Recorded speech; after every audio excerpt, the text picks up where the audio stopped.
নমস্কার, সুরজিৎ মান্না ক্রিয়েশনস চ্যানেলের পক্ষ থেকে তোমাদের সবাইকে সুস্বাগতম। আশা করি তোমরা সকলে ভালো এবং সুস্থ আছো। আমি তোমাদের জন্য এই ভিডিওটিতে তুলে ধরছি 2025 সালের ক্লাস 6-এর রায় ও মার্টিন প্রশ্ন বিচিত্রা থেকে ভূগোলের এক সেট প্রশ্নপত্রের সম্পূর্ণ সমাধান করছি থার্ড ইউনিট টেস্ট তথা ফাইনাল পরীক্ষার জন্য।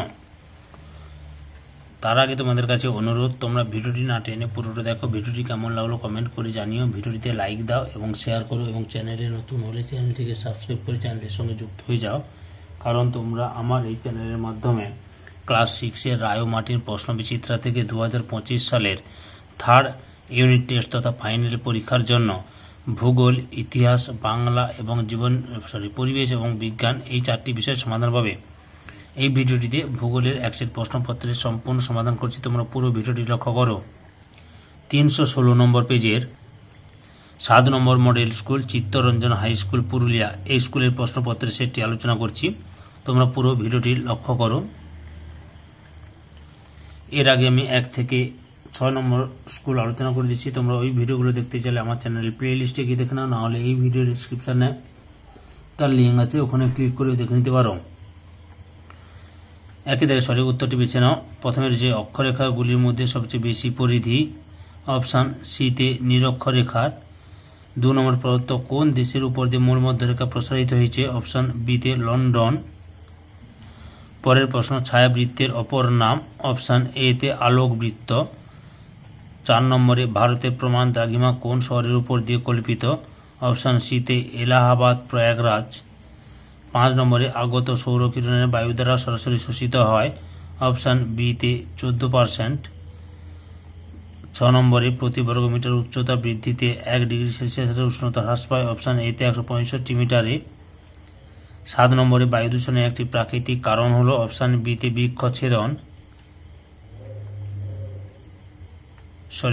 একটু ভুল বলা হলো, ভুল হয়ে গেছে, এটা বৃক্ষচ্ছেদন মনুষ্য সৃষ্ট কারণ।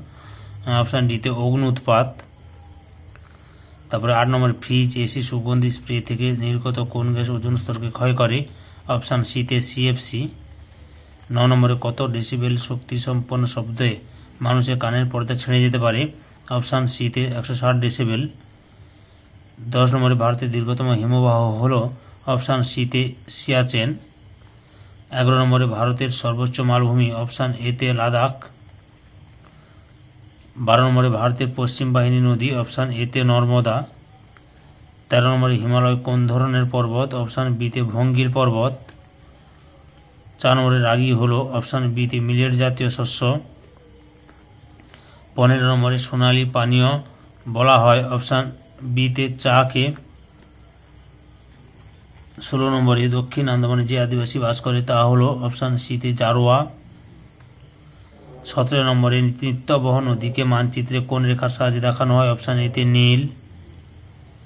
18 নম্বরে ভৌগোলিক বৈশিষ্ট্য মানচিত্রে রেখা দিয়ে নির্দেশিত হয় না, অপশান বিতে বনভূমি। 2 দাগে লক্ষ্য করো, ভারতের রেখা মানচিত্রে নিম্নলিখিত বিষয়গুলি উপযুক্ত প্রতীক চিহ্ন সহ বসাও। বিন্ধ্য পর্বত, কচ্ছের রণ, নর্মদা নদী, করমণ্ডল উপকূল, থর মরুভূমি, পূর্বঘাট পর্বত, কাবেরী নদী, কাঞ্চনজঙ্ঘা। উত্তরটি লক্ষ্য করো। প্রথমে বিন্ধ্য পর্বত, বিন্ধ্য পর্বত রয়েছে, লক্ষ্য করো, এটাই হচ্ছে বিন্ধ্য পর্বত, বুঝতে পেরেছ? বিন্ধ্য পর্বত। 2 নম্বরে রয়েছে কচ্ছের রণ, কচ্ছের রণ লক্ষ্য করো, গুজরাটের কচ্ছের রণ, এই অংশটা, এই অংশ এখান থেকে এটা হচ্ছে কচ্ছের রণ, কত 2 নম্বরে। 3 নম্বরে রয়েছে নর্মদা নদী, এই যে নর্মদা নদী এখান থেকে উৎপত্তি হয়েছে, দিয়ে খাম্বাদ উপসাগরে পড়েছে। 4 নম্বরে রয়েছে থর মরুভূমি, এই যে রাজস্থানের থর মরুভূমি, এটা।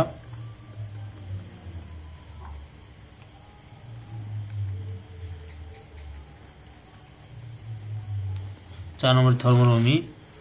5-এ রয়েছে পূর্বঘাট পর্বত, লক্ষ্য করো, এই যে এখান থেকে পূর্বঘাট পর্বত শুরু হয়েছে এত পর্যন্ত, এটা হচ্ছে 5 নম্বরে পূর্বঘাট পর্বত, বিচ্ছিন্নভাবে অবস্থিত। তারপরে 7 নম্বরে কাবেরী নদী, 6 নম্বরে কাবেরী নদী, এই যে এখান থেকে উৎপত্তি লাভ করেছে, গিয়ে বঙ্গোপসাগরে পড়েছে কাবেরী নদী। তারপরে 7 নম্বরে করমণ্ডল উপকূল, এটা করমণ্ডল উপকূল। করমণ্ডল উপকূল।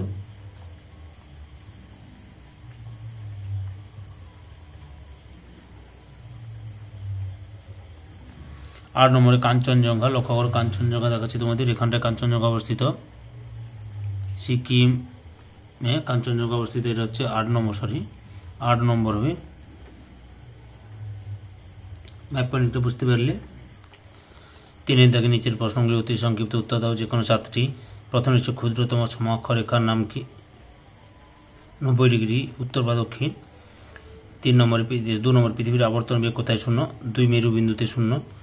3 নম্বরের সাইলেন্স জোন কি? লক্ষ্য করো সাইলেন্স জোন দেখাচ্ছি, এই দেখো, লক্ষ্য করো সাইলেন্স জোন কাকে বলে।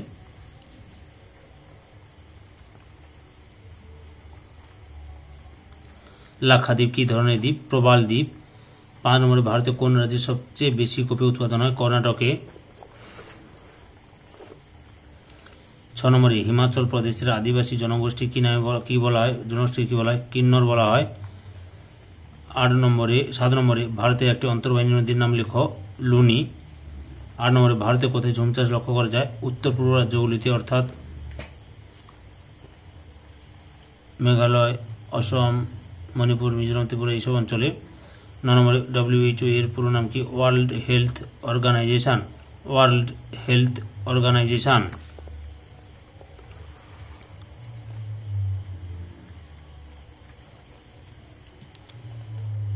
4 দাগে শূন্যস্থান পূরণ করো যে কোনো 5টি।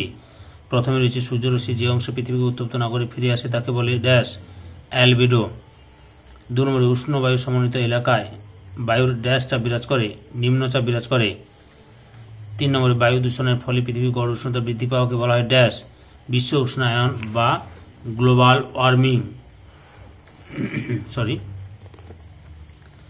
4 নম্বরে ড্যাশ প্রণালী ভারত শ্রীলঙ্কাকে বিচ্ছিন্ন করেছে? পক প্রণালী। 5 নম্বরে পৃথিবীর বৃহত্তম নদী মধ্যবর্তী দ্বীপ হল ড্যাশ, মাজুলি। 6 নম্বরে মানচিত্র অঙ্কন বিদ্যাকে বলা হয় ড্যাশ, কার্টোগ্রাফি।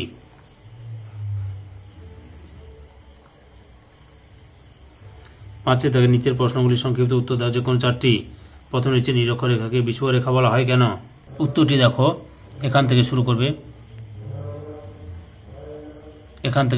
এতটা লেখো, পরে অংশটি দেখাচ্ছি, এতটা পর্যন্ত লিখবে। পরের প্রশ্ন, পার্বত্য অঞ্চলের জনবসতি কম কেন? উত্তরটি লক্ষ্য করো, এখান থেকে শুরু করে এতটা পর্যন্ত লিখবে, পর্ব দেখে নাও, এতটা পর্যন্ত লিখবে। 3 নম্বরে আদিবাসী কাদের বলা হয়? উত্তরটি দেখো, এখান থেকে শুরু করে এতটা পর্যন্ত লিখবে। পরের প্রশ্ন, শব্দ দূষণ নিয়ন্ত্রণের কয়েকটি উপায় লেখো। উত্তরটি দেখো, শব্দ দূষণ নিয়ন্ত্রণের উপায়গুলি দেখো, লক্ষ্য করো।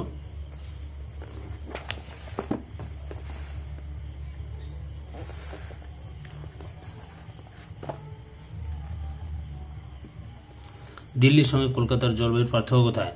লিখবে যে দিল্লিতে চরম ভাবাপন্ন জলবায়ু লক্ষ্য করা যায়, অর্থাৎ শীতকালে বেশি ঠান্ডা, গরমকালে বেশি গরম বা গ্রীষ্মকালে বেশি গরম। আর কলকাতার জলবায়ু সমাপন্ন, অর্থাৎ শীতকালে কম ঠান্ডা আর গরমকালে বেশি গরমও বা গ্রীষ্মকালে বেশি গরমও পড়ে না। বুঝতে পেরেছ? 6 নম্বরে দাবানল কি?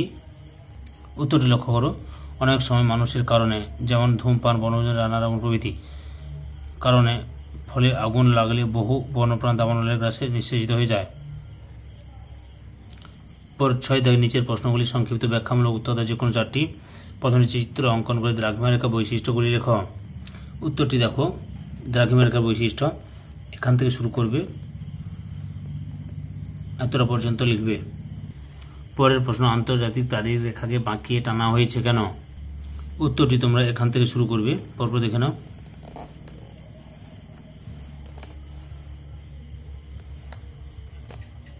এতটা পর্যন্ত লিখবে। বাড়িতে কি কিভাবে বায়ু দূষিত হয়? উত্তরটি দেখো, এখান থেকে শুরু করবে,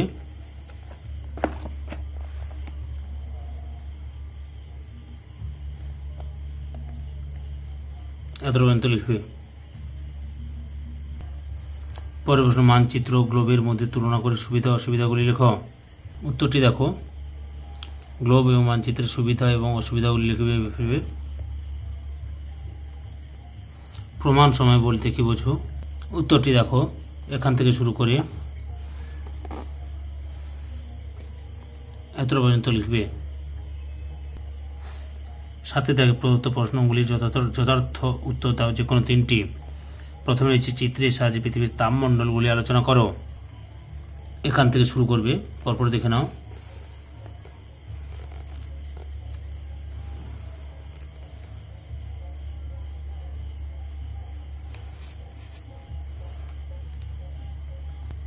পরপর দেখো।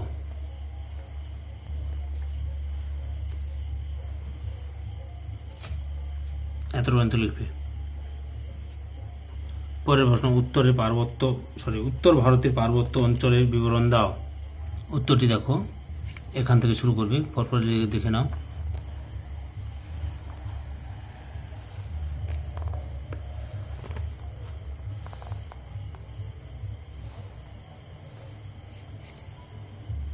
এত পর্যন্ত লিখবে। 3 নম্বর, সবুজ বিপ্লব বলতে কি বোঝো? উত্তরটি লক্ষ্য করো, এখান থেকে শুরু করে এতটা লিখবে। সবুজ বিপ্লব বলতে কি বোঝো? কোন ফসলের ক্ষেত্রে এই বিপ্লব দেখতে পাওয়া যায়? গম লিখবে। কি লিখবে? গম। সবুজ বিপ্লবের ফলাফল কি হয়েছিল? প্রভাব বা ফলাফলটি দেখো, এখান থেকে শুরু করে এতটা লিখবে। এই ভিডিও লাস্ট প্রশ্ন, 4 থেকে বায়ু দূষণ নিয়ন্ত্রণের উপায়গুলি কি কি? উত্তরটি দেখো, এখান থেকে শুরু করবে। মোট 6টি পয়েন্ট দেখাচ্ছি তোমাদের।